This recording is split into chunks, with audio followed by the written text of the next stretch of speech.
Interpole की तर्ज पर काम करेगा भारत पोल। भारत पोल एक ऑनलाइन प्लेटफॉर्म है जिसकी नोडल एजेंसी सीबीआई है और इसका उद्घाटन केंद्रीय गृह मंत्री अमित शाह ने मंगलवार को कर दिया है। दरअसल ये थ्री वे कम्युनिकेशन के तौर पे काम करेगा। पहला, अगर किसी भी राज्य की पुलिस, एनआईए, ईडी या कोई भी केंद्रीय एजेंसी सीधे तौर पर इंटरपोल का red corner, blue corner notice issue करवाना चाहती है तो इस पोर्टल के जरिए अप्लाई किया जा सकता है।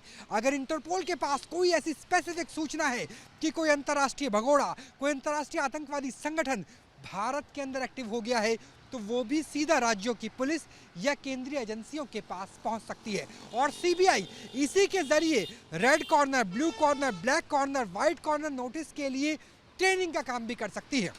दरअसल बीते एक साल के अंदर 170 से ज्यादा इंटरपोल के नोटिस भारतीय एजेंसियों की तरफ से रखे गए, जिनमें से 110 तो रेड कॉर्नर नोटिस थे। इसके अलावा भारतीय भगोड़े जो दूसरे देशों में आतंकवादी के तौर पर आर्थिक अपराध करके, साइबर फ्रॉड करके बड़े आपराधिक मामलों में लिप्त होकर पहुंच जाते हैं, उनमें से भी 30 से ज़्यादा ऐसे भगोड़ों का प्रत्यार्पण भी भारत के अंदर किया गया। और ये इस तरीके से किया गया है कि पिछले साल इनकी संख्या 30 थी, उससे पहले 26 थी और बीते अगर 3 सालों की बात करें तो 100 से ज़्यादा ऐसे भगोड़ों को भारत लेकर आया गया है। जबकि इन 3 सालों को छोड़ दे तो 20 सालों में सिर्फ 120 भगोड़े ही भारत लाए गए हैं। हालांकि कनाडा से कोई भी प्रत्यार्पण नहीं हुआ है, लेकिन यूएई और भारत के कई ऐसे सहयोगी देश हैं जिनके जरिए भारत तक ये भगोड़े पहुंच रहे हैं।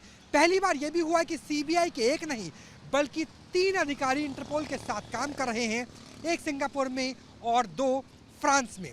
अमित शाह ने कहा कि जो नए 3 कानून आए हैं उन कानूनों में एब्सेंस का ट्रायल हो सकता है, ट्रायल इन एब्सेंस, यानी मान लीजिए नीरव मोदी जैसा कोई भगोड़ा है या दाऊद इब्राहिम जैसा कोई आतंकी है जो भारत में मौजूद नहीं है, उसके ऊपर भी आपराधिक मामला चलाया जा सकता है, सजा दी जा सकती है और सजा के आधार पर ही इंटरपोल का नोटिस भी दिया जा सकता है।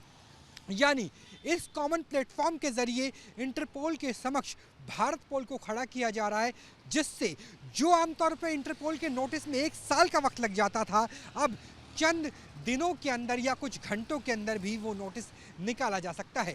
भारत की एजेंसीज का एक्सेस ग्लोबल हो गया है और इंटरपोल के तमाम देशों के साथ सीधा संवाद इसी कॉमन प्लेटफॉर्म के जरिए संभव है।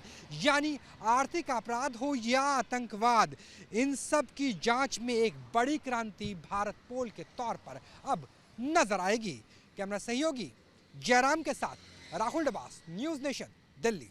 न्यूज नेशन अब व्हाट्सएप पर खबरों के ताजा अपडेट के लिए न्यूज नेशन के इस क्यूआर कोड को स्कैन करें।